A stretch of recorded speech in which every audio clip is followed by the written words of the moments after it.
You're welcome back. This is Newsfile. It's your most authoritative news analysis platform. And here on Newsfile, as we always do, we put Ghana first. Thank you for keeping your dials here and also watching us on your JoyNews channel and DSTV channels 2421 and GoTV 144. Now, let me introduce you to my guest. And here in the studio, Al-Hassan Suhini, who is the Honorable MP for Tamale North and Member Appointments Committee of Parliament.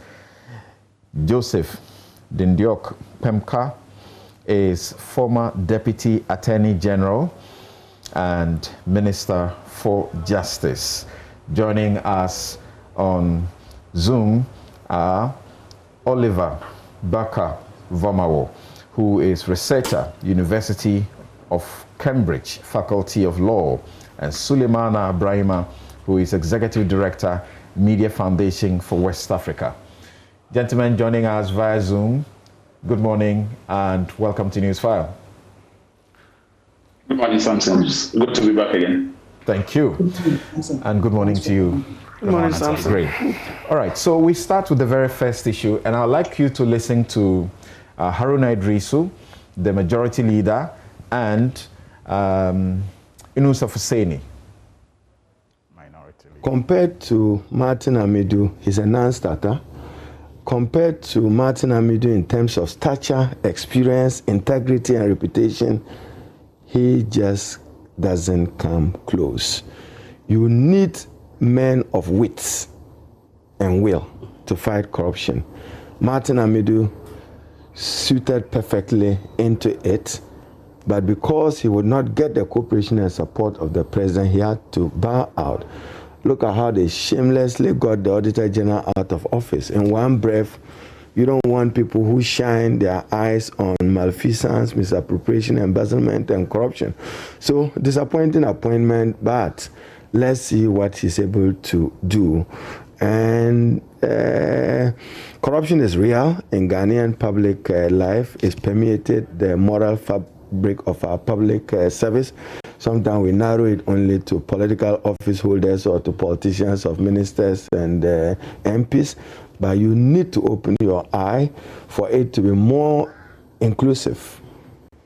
Does it mean if any politician in Ghana says, I'm going to fight corruption, Ghanaians will not take it serious because of what you've really enumerated? This was a campaign. After Martin Hamidu, I mean, he's a person with unquestionable integrity. And his integrity, you would not find many that can stand up to the moral standing of Martin Amidu. He's been Attorney General. He declined appointment to the Supreme Court, Special Prosecutor. In any case, what is before the courts? How many cases? Are you monitoring them? What has been investigated? I just think that Nana Danko have lost the fight against corruption, and he's presiding over probably what will become in history as the West twin crisis: economic crisis, energy crisis, and a COVID public health.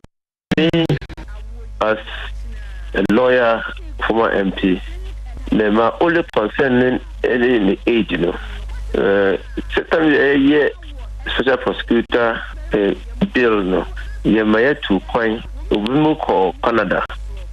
Or we will call South Africa. Media dynamic kind. My concern as a lawyer and former MP is his age. When we're working on the law setting up the office, we traveled. Some went to Canada, some went to South Africa. And I was part of the group that went to Singapore. In all these places, the special prosecutor was either the same age as the president or older than the president. There must be some kind of respect, mutual respect between the president and the special prosecutor. Yes, because the special prosecutor will have to perform his duties without fear nor favor. And corruption and corruption-related offenses, breaches of the Procurement Act, no overfight it. And it can go both ways. It can be against the government, it can be against the other members of the public. So, if the person is young, and in this case of Agyebeng, he is just about 43 years, the problem is if the age difference won't lead to the president trying to control him. The problem is the age difference between one and the president, and will it manifest in the president trying to control him? Because ultimately president, he can be a child of the president. So that is. Right, so you heard Haruna Idrisu, the minority leader, and Inusa Fuseni, who is a former minister and a former member of parliament. Let's get to look at this issue now.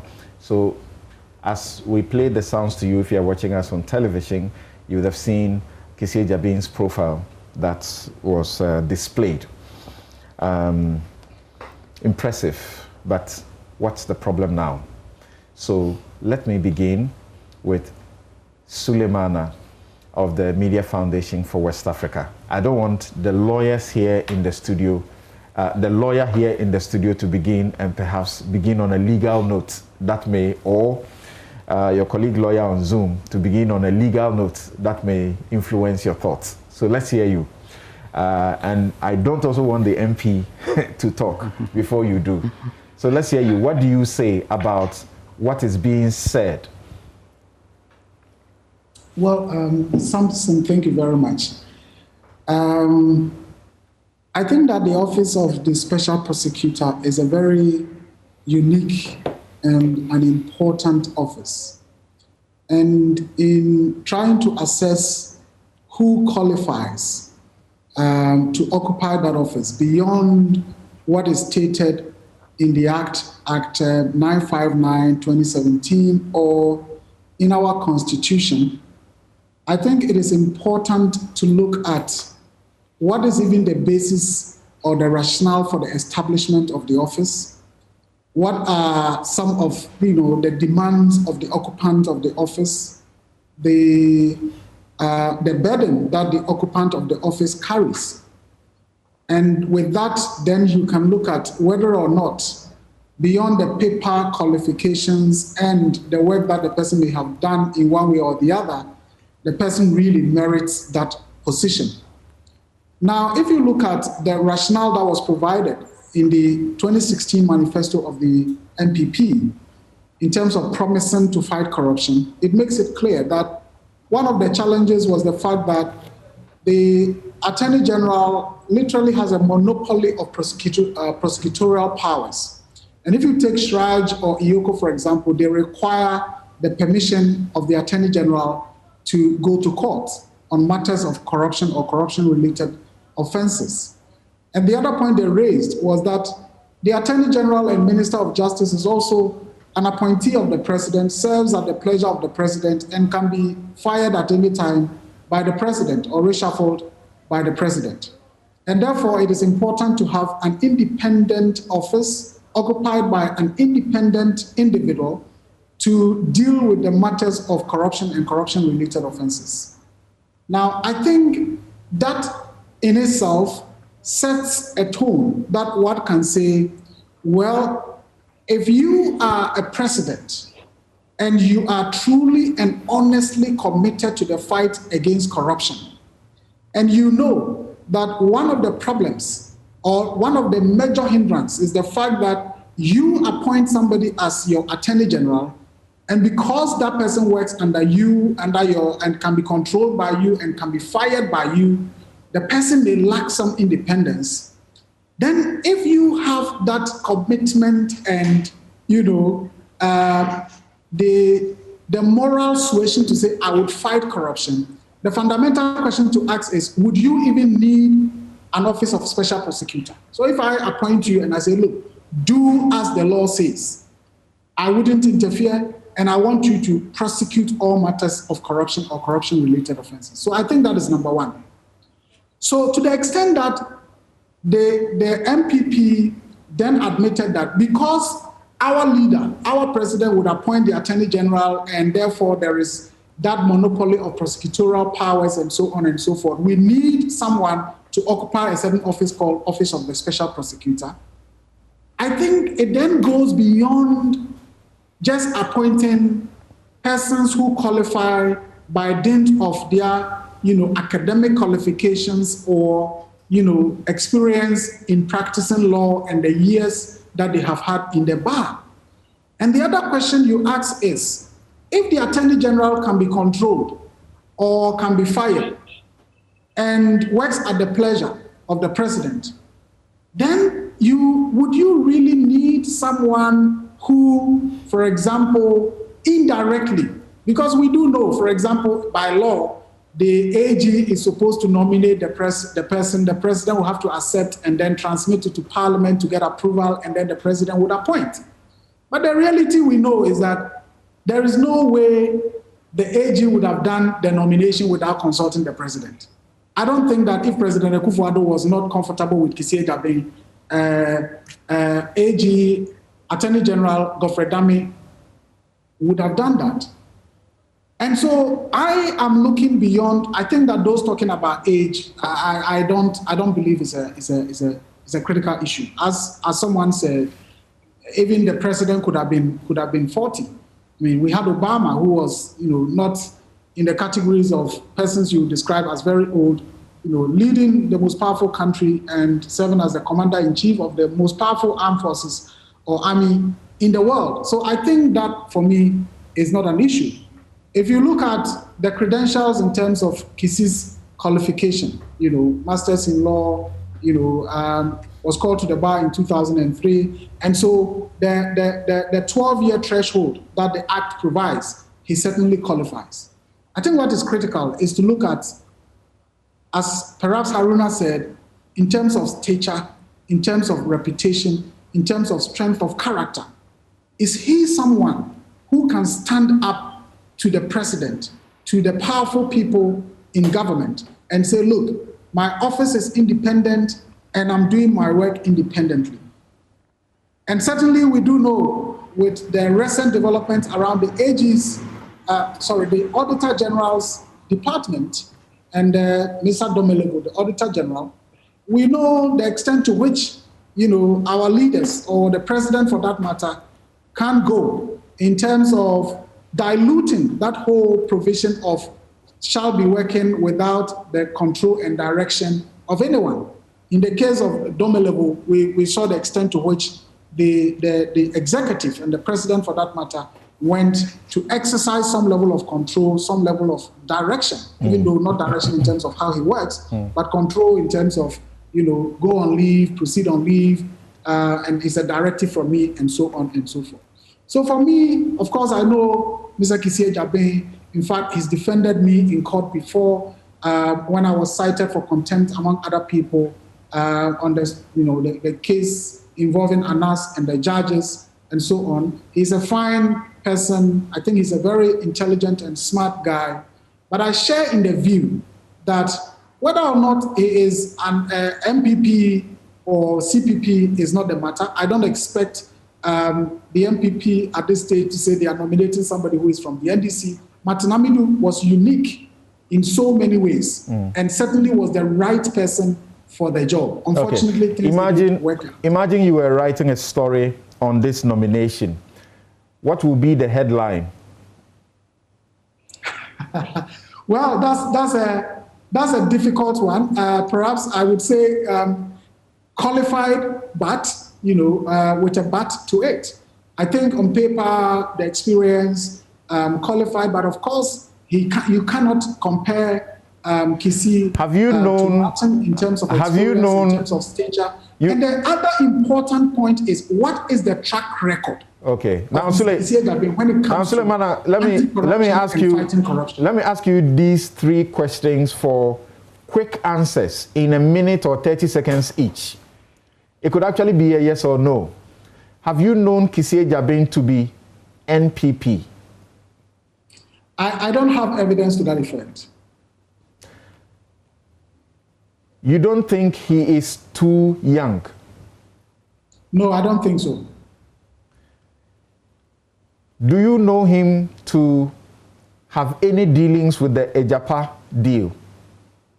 Well, I have heard, and I've heard it from not just one person. Martin, in his write-up, pointed to it. I've read a piece by Bright Simmons that also makes that allusion. And to that extent, and given the persons that are making these claims, I'm tempted to believe that he may have had a role to play either as an advisor or Bright Simmons and Martin Amidu were categorical in tagging him with a Japa.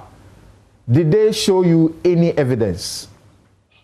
Well, or you don't need it? They didn't, but perhaps we have not also requested for that. And to the extent that we have not requested and they failed to produce, I think it would be inappropriate for us to also blame them for not producing evidence, because I don't think that we are at a stage where they ought to have submitted evidence alongside the claims that they made. Finally, the fact is that they may not have any evidence connecting him to Ejapa. Their linkage is that he is a very good friend, close friend, so to speak, of Gabi Asare-Okyere-Darko, whose firm is associated with Ejapa. Is that sufficient? Well, I think that will not be a strong basis to make that claim and to tag him with Ejapa. But Samson, for me, the most important thing is to ask ourselves, do we have any knowledge, any experience of Mr. Kissi Agyebeng being in the trenches of the anti-corruption struggles in this country? And my answer would be no. And given the situation in our country today, my desire would have been that we are having someone, even if the person doesn't have the experience, the stature of Martin Amidu. Remember, Martin has been an attorney general, deputy attorney general. Your point is that, Sule, your point is that even for representing Anas, ensuring that Anas gets the protection and the support he needs to do the corruption things he does, it doesn't qualify him as someone who has some expertise in the area of corruption, as the law requires? Well, in terms of the word qualify or qualification, I wouldn't take that away from him. Okay. But whether or not his track record in the anti-corruption struggle merits him for that position. But something finally, in relation to the Anas scenario you cite, people have also said, well, he was a lawyer for Smarties. And Smarties was the firm that was involved in the Bars branding scandal. So in that context, you can say, well, in one breath, he was fighting for a journalist who was, doing anti-corruption work. All right. But we also have a situation where he was defending someone involved in one of the. Thank you. Let me get to Oliver. But a bit of your last point makes me a little uncomfortable, and I'll confess this, that by representing Manasseh, I cannot be said to have some expertise in corruption. I'm not happy about that. And if I were to represent someone who is accused of murder, then I'm associated with murderers. Yes, Oliver, what do you say? But because you said, having defended Anas in the anti-corruption struggle, we could use that as basis to say, well, he's been involved in the corruption struggle. All right, Oliver, let's hear. Bring that up. Others may want to look at instances where he also said, as a lawyer, for persons who were involved in acts of corruption or corruption-related acts. All right. Yes, Oliver, let's hear you. Thank you again, Samson, for having me for this. I think, first of all, let me say that I know Mr. Kissi Agyebeng to be an extremely intelligent and purpose-driven lawyer who has an acute awareness of the criminal justice system generally. I have no doubt that if he deploys that intelligence and sense of purpose, he will excel in the role if he's given the role. The nod. He's been teaching criminal law. He's been teaching criminal law and practicing criminal law for since 2003, correct? Yes, yes. And I think that sort of awareness and disposition to the criminal justice system itself is something we need for a role which is about prosecution generally. And I think that he will be successful if he deploys that acute awareness and intelligence as I know him to possess. That said, I'll be failing to observe my oath of fidelity to the Constitution if I do not mention that the circumstances under which the office of the Special Prosecutor came to be given express prosecutorial powers by Parliament is unconstitutional.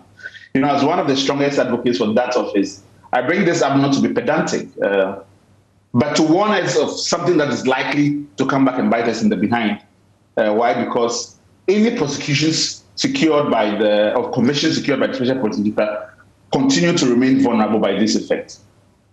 Now, in debating the suitability of Kissi Agyebeng for the role, I think we need to understand that this is a deeply subjective process and that people will have different feelings about whether or not a person qualifies for the role. It's not something you can check a box on. There are certain things which are objectively verifiable.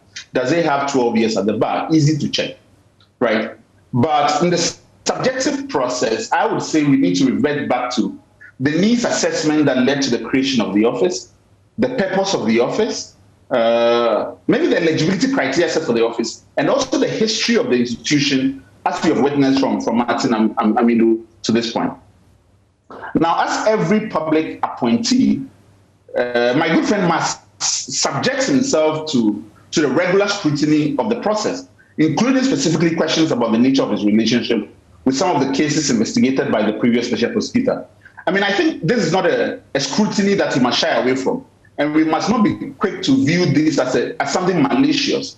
Surely these issues will come up when he presents before Parliament, and we have seen an appointment committee that is extremely awake to his role. You know, our honorable member, Honorable Sugeyini here, is here, and I'm certain that every relationship or entanglement that requires close scrutiny will be picked up by him and his colleagues. So, and in addition to that, some people believe that Martin made mistakes and that his resignation was rushed. I mean, I do not necessarily share all the sentiments expressed in that regard. However, whatever difficult views you have of the person, you cannot fail to recognize that he did make necessary the independence of the holder of the role, and he brought that up as a significant issue for public debate. So it won't be far-fetched or necessarily malicious to expect that people will be asking if Kissi has the temperament to sustain or withstand executive pressure, whether he has the temperament to keep going when the going gets tough. And I assure you, the going is going to get tough. I am certain that you come out of the process having convinced many people of his integrity and sense of purpose, obviously. However, he has to treat anybody who has a different view with respect and decorum. And the role belongs to the people of Ghana. And I think that they have a responsibility to ask these questions of anybody appointed to the role. You don't have any issues with Inusa Fuseni, who says he's too young, and he gives you a basis that when they were setting up the law, the office, they were made to travel elsewhere to check how the office operates. And he says from everywhere they went, it has to be given to people of a certain pedigree. I'm sure you listen to him. Will Kissi Agyebeng not fit that, you know? So first of all, regarding the age issue, I think if we take it as a standalone issue, and if it is proposed as a standalone criteria, then it's surely absurd and incomprehensible in my view. You know, but in the interest of proceeding dispassionately, I think we need to distinguish this age issue that is coming up now from the one concerning Martin Amidu. In my opinion, in that case, the challenge was specifically grounded in law and on the Constitution. Professor Kukwasari has gracefully shared with me a piece, an article he wrote for the University of Ghana Law Journal, where he lays out convincingly why he thinks the Supreme Court dropped the ball by failing to give adequate life and structure to the age regime under the Constitution in that case. Now, in this particular age discussion, I think the argument can only be sustained if a person can show somehow that it is connected to an eligibility issue which is relevant. In the example Honorable Inusa gave, I mean, I do think if it was a compelling enough point, Parliament would have found it wise to express it in the law. As far as I'm concerned, the only age restriction that the person must not be less than 12 years old.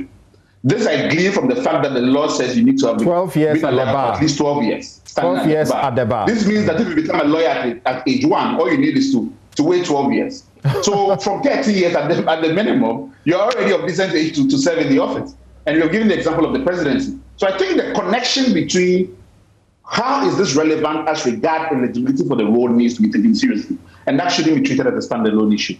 That's the fact that he's friends with Gabi Asari-Ocheredakun, whose firm, the firm he heads, has had dealings with Agyapa, put him in any, situation to warrant the question that is coming up on Agyapa? So, in law, generally, we treat friendship under specific circumstances differently. If it's a judge and in a matter involving a judge, we naturally expect that the judge will recuse himself from dealing with the matter in certain situations where it pertains to a case. So that has happened in law as a matter of concern generally. Now, the role of the special prosecutor is a role that has a long life. It is not only limited to Agyapa or any of the previous issues that have been dealt with by the previous prosecutor. It's something that extends beyond. And I do not think that we should be so fixated with a particular relationship with one person who a previous matter has been dealt with. But I do think that if we categorize the conversation enough to show that there's a significant risk of compromise, then we need to bring it up. If not, it becomes character assassination based on just the fact that the person is familiar with another person. Where do you stand? Is there a significant risk? Because he's a close friend of Gabi, he has represented Gabi, recently, as people say. Mr. Kissi Agyebeng is a good friend of mine. He's somebody who I've interacted with professionally and has taught me as well. If a matter concerning me comes before him, I trust that he will deal with it dispassionately. If he's friends with Gabi, I have no doubt that if issues concerning any deal Gabi or the presidency is involved in, he will deal with it dispassionately. I don't think friendship is enough to disqualify a person. No, absolutely not. Do you know him to be MPP, and is that a ground to make him unfit for the office? I hope he is MPP. I completely do not subscribe to this view that political affiliation disqualifies a person in any particular way. But I must say that when people talk about this, it's because they have a particular history or understanding of the way partisanship has taken hold in certain number of institutions. So even if he is MPP, the critical question is whether or not that will compromise his ability. I don't think that disqualifies him at all. So if he is, well, he is participating in the political process and the Constitution guarantees him to be. All right. What do you say? Samson, let me say good morning to our viewers and good morning to our colleagues online. And let me take this opportunity to also salute all workers of Ghana, today being May Day. May, the labor that we all put into the work that we do be able to provide for our needs. And but what a day. Family. Gas is going up, fuel price is going up. You have just taken the wind out of my sail. It's not a very good day to be celebrating workers when we are demanding of them to pay more, even though they have been on same salary for the past 2 years. But I'm sure we need to keep going as a country. Now, on the nomination of Mr. Kissi Agyebeng as special prosecutor, I think if you look at the law, section 13, I think, of the Act 959, the qualification seemed to be very simple, in my view. Apart from the requirement of 12 years at the bar, everything else is as if you were to run for parliament. So it is quite simple, in my view. Can I read out the qualification so you can? Yes, please do. So section 13.2, you are required to possess the relevant expertise on corruption and corruption-related matters. Right. Be of high moral character and proving integrity. Right. And finally, be a lawyer of at least 12 years standing at the bar. Right. So you see that these other things beyond the 12 years are quite nebulous. High integrity and all that. They are quite nebulous. So I find it very easy, if you ask me, a bar to meet for one to become a special prosecutor once you are at the bar for over 12 years. But expertise on corruption cannot be said to be nebulous. And even high moral character and proving integrity. How do you measure that, Samson? If you were convicted of a crime, that will take that away. Yes, so that's why I'm saying, apart from, it's like running for office as parliament, as a parliamentarian, you know, so it fits in that one. But I'm saying that the contribution you may have done in corruption fight and all of that are that nebulous. Like we just had the example between you and Suleimana. I mean, so I think the bar is not that high. But Samson, on a more serious note, I think that the choice could have been better. If you ask me to give you a headline, if I were to do a story, that would have been my headline. The choice could have been better. Explain. The choice reflects the character of this NPP government, though. The impudence, the immodesty, and the indiscretions are all over this choice. You see, you are lawyers, and you always know about the spirit and letter of the law.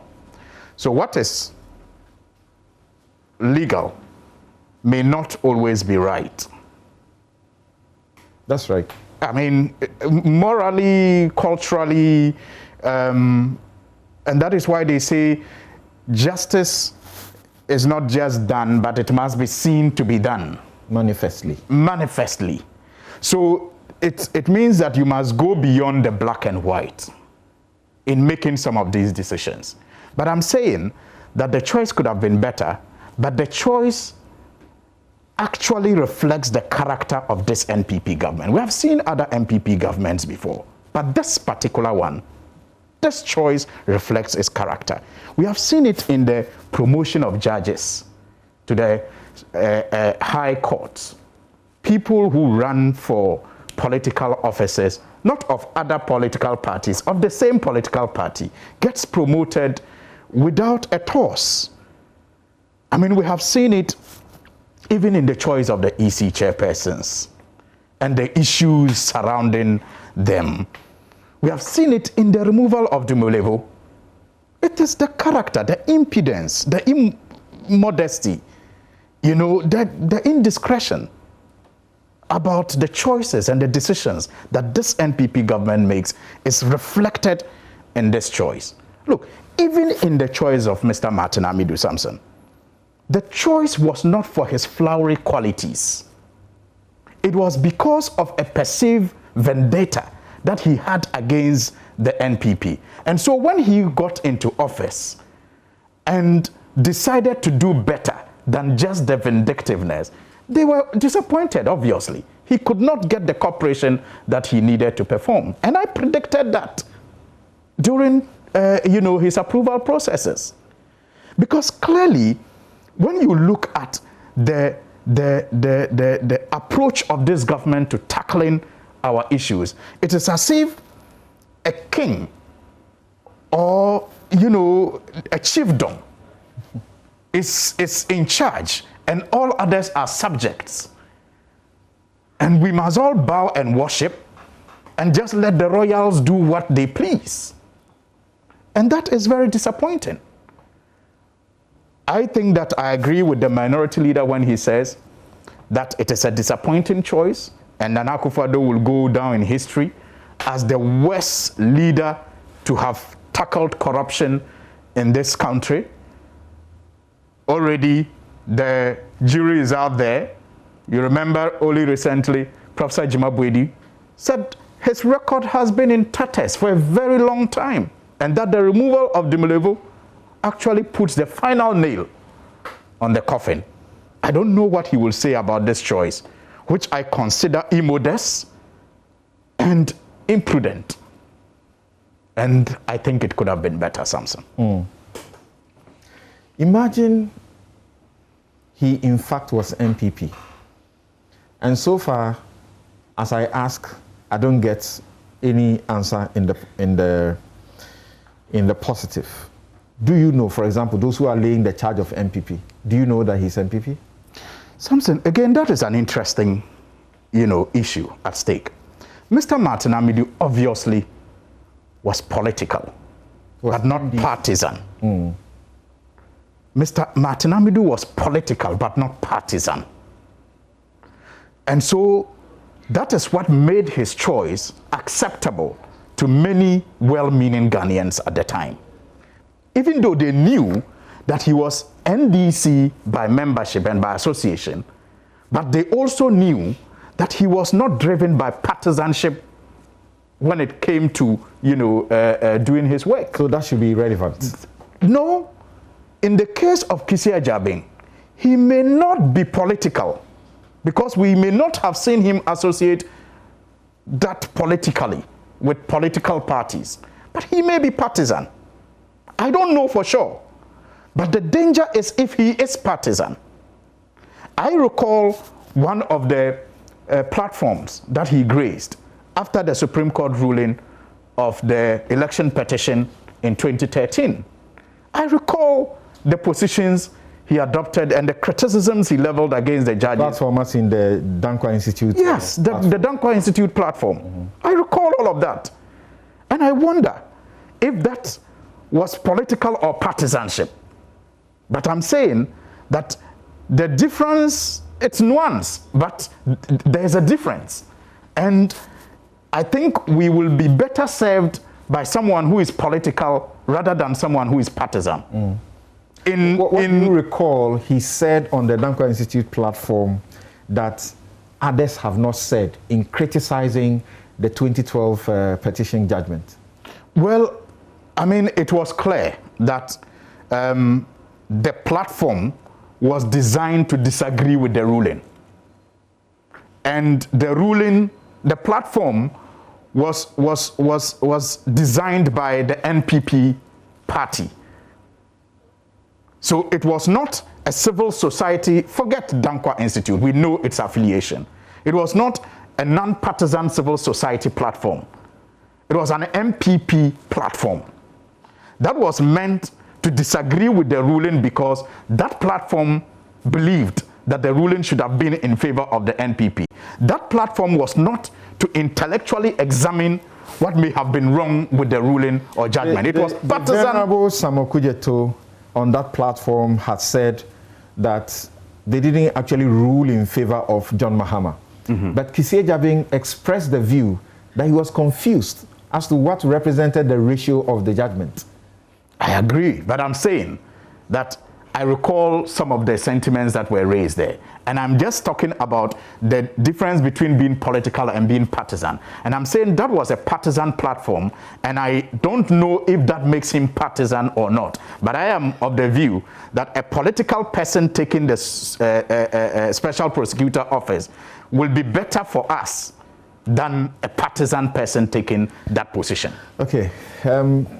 Now, Penka, if we may start by taking a look at this.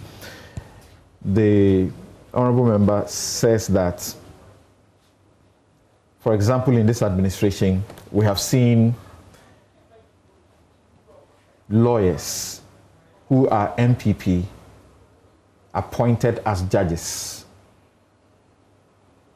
Is that new, and what's wrong about that? What do you know? Thank you very much. Assist us. I think, for a start, that's a flawed argument. That's how I want to start it. Because let me respond directly. Let's deal with it this way. It's a fact. That there are people who are lawyers, who are MPP, who have become judges. What's wrong with that? There is absolutely nothing wrong with it. I know a former MP who served in the regime of Rawlings, who is a High Court judge, an MP and a DCE. I know another former MP from Upper East who is a judge in the Court of Appeal, who was appointed under the Rawlings regime. So these arguments, we should look at merit and the integrity of the person to exercise that responsibility constitutionally, and not this issue of whether somebody is partisan or non-partisan. All of us in Ghana, in one way or the other, have sympathies for one party or the other, at one point or the other. So if you're going to look for, or saying that in appointing people to certain positions, we should appoint them because they are not members of the ruling party, that first of all will be fundamentally wrong to argue that way. You should look at rather the history of the person and his experience and qualification, and find out whether or not the person is capable of discharging the constitutional duty that he's supposed to actually discharge. If the person is capable, by qualification and experience, then all other things, unfortunately, I would say they are propaganda materials. And by the process of appointment of judges, what's the role of the president in it? Well, as you are very much, aware, you know, the judicial service, Judicial Council, the council will have to go through a system and get certain persons. If it is the High Court, as we know, they have introduced a system now. Sometimes they used to write exams. The persons who will apply will have to go through a competitive exam and go through competitive interview. And these are not conducted by politicians. Okay? They are conducted by the mandated body, by the Constitution. And they go through that process, and if they qualify, they are appointed accordingly. That is the fundamental basis for appointment. You say the president's role is perfunctory, it's ceremonial. Very, very ceremonial. And so when I hear my brother... But when it comes to the superior... Okay, High Court is also superior. It's superior, when it comes to Court of Appeal, Supreme Court, for example, we have known of a situation where the now government, people within the now government, accused the Mahama administration of denying certain people that have been chosen by the Judicial Council the opportunity to become judges in the highest courts. Well, it's been very interesting, and I don't want to mention names. Because they were listed. They were listed, yes. And then the president ignored them. And then the Ghana Bar Association actually went to court, which is Sky Dems. They put cases together, and the Supreme Court said, you know, yeah, the president is not bound by what is presented to him because it's advice, and he's not bound by the advice. But if he is bound, then he has no discretion. If he's bound, he has no discretion. Right. But if he has a discretion, he has to exercise that discretion. And he doesn't owe, in certain cases, an explanation as to why. But something... So the role is not exactly perfunctory or ceremonial? Yes, it's not exactly that. It goes a little beyond that. Okay. But let me draw attention back to history. You see, if you look at our historical antecedent in this country, this appointment into, even though I think we are slightly deviating into something else, which I'll be coming back to the main topic. Yeah. But if you look at the historical development, there have been occasions when certain justices have served in the Court of Appeal for over 20 years and never went to the Supreme Court, in spite of their sterling performance and etc. And I recall one such example when His Excellency President Kufuor came to power was the late Justice Kwame Afre. If you recall, he was in the court of one of the most senior justices in that particular court who had written some of the best judgments. He had never, ever gone to the Supreme Court. And he got the opportunity to serve. Promoted because... No, I'm just coming to that. When His Excellency former President came and the Judicial Council recommended him for appointment to the Supreme Court, he did. He did.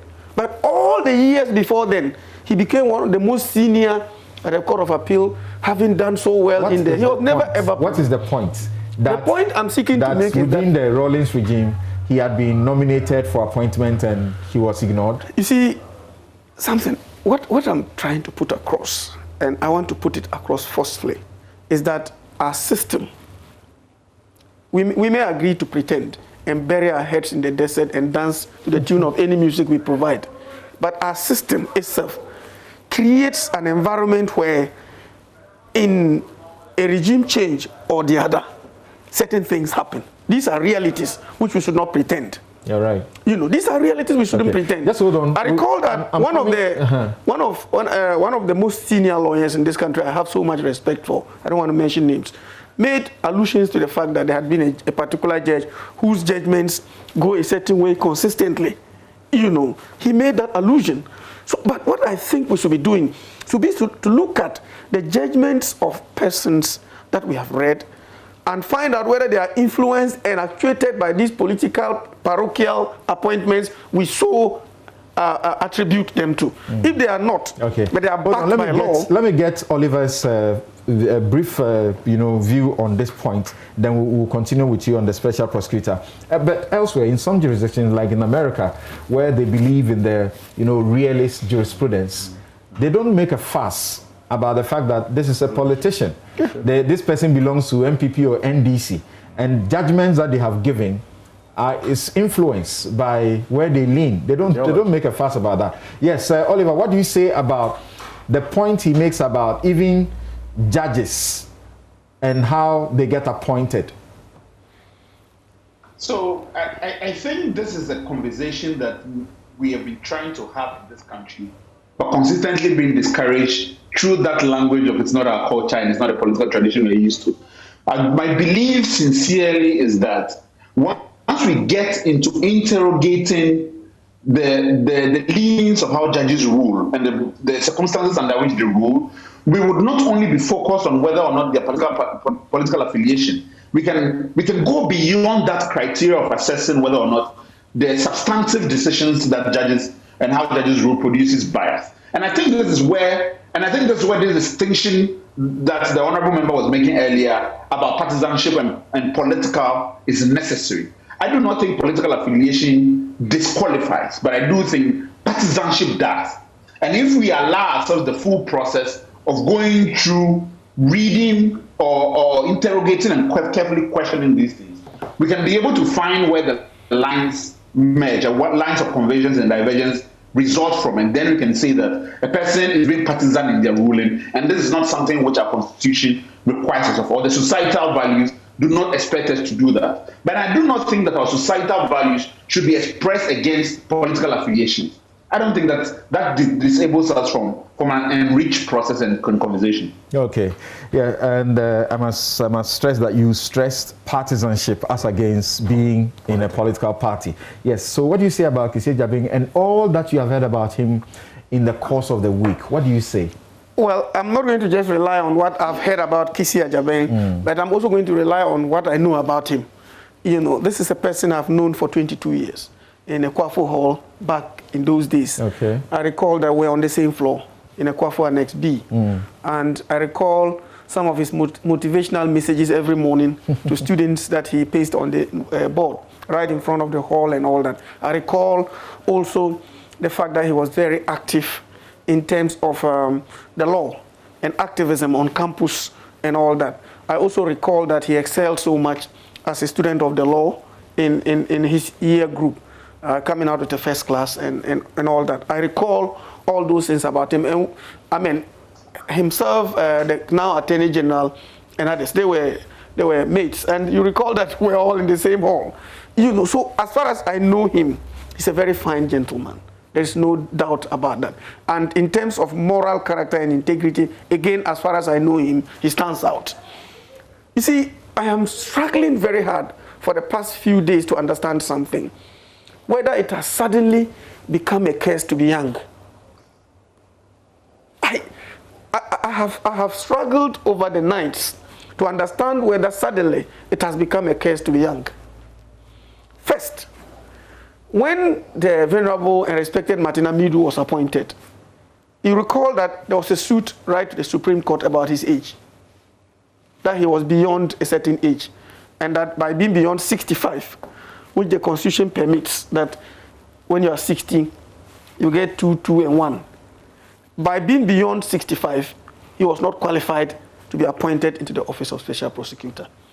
A 42-year-old man is appointed with all the experience. We are being told he's too young. First of all, that argument about age dies immediately it is uttered. Why? Because there is an injunction by law as to the qualification criteria.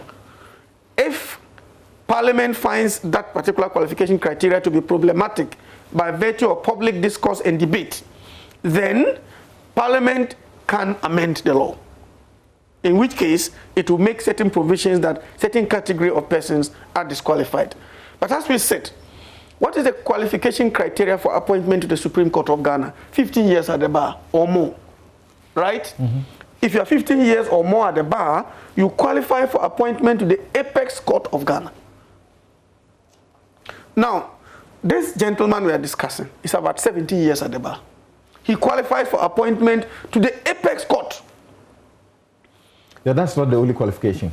No, I mean moral character and integrity and all that. They are also part of what we have in Act 959. The qualification in the Special Prosecutors Act is the qualification for a Justice of the Court of Appeal. Of course. Yeah. I agree with that. But as I indicated, he even qualifies for appointment to the Supreme Court by virtue of number of years he served as a lawyer. Again, in all the arguments I've heard, not one person has been able to point out any act of commission or omission on the part of Kissi Agyebeng in the course of his professional life that detract from the qualification criteria adumbrated in 959. Nobody has been able to point out that, except a few, excuse me to say, in some cases, some emotional outbursts and judgments that I find most unfortunate. You see, I see that in the near future, people are going to get a disappointment of their expectations, because this young man at his age is going to come out and prove a point that whatever they said about me, I want to let everybody know that I am not that person, and I'm going to succeed to put detractors and critics to shame. So this may be good then? Yes, because there seems to be so much cynicism, and people are measuring Kissi Agyebeng against the backdrop of the venerable Martin Alamisi Amidu. That is what is most unfortunate. If you do that comparison, you run into a very bizarre situation, because there are two distinct individuals. And if you're talking about clout, that he must have been that King Midas sitting up there, and every Ghanaian knows that this is a person in whom everybody is well pleased, and an anti-corruption crusader, and etc. That's the type of person we should look out for. But this person doesn't possess those qualities. Hey, you get disappointed. But why are we, some of us, so unhappy about the criticism leveled against Agyebeng? Do you remember the criticisms that were leveled against Martin Amidu, particularly from the NDC? They did. But that's why even the argument now... So what is wrong with the debate? I'm coming to that. Even the argument now, very strange. You know, I recall that there were very senior members of the NDC who had said that they had reservations about Amidu, and that he was being brought to carry out vendetta and all that. Very senior persons. Today, the same people are running an opposite commentary on the same Amidu, even though they had passed judgment on him long before he took office. So, are you saying that when people, including in the NDC, talk about stature, using Amidu to compare with Agyebeng, they are wrong? You see, you know why I will say to some extent they are wrong? I'll tell you that you have to judge every individual on his own merit and clout. You see, the reason is that Kissi Agyebeng is a lawyer of 17 years standing.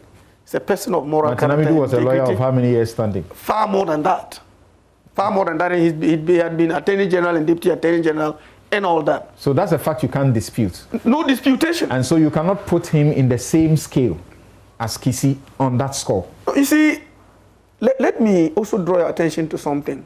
Do you know, Samson, that somebody can be 1 year at the bar and excel than somebody who is 20 years at the bar? We go to court and defeat our seniors all the time. So that argument is fundamentally, I have a problem with it. I have a problem with it. It doesn't necessarily mean that the longer you stay at the bar, the more knowledgeable you are.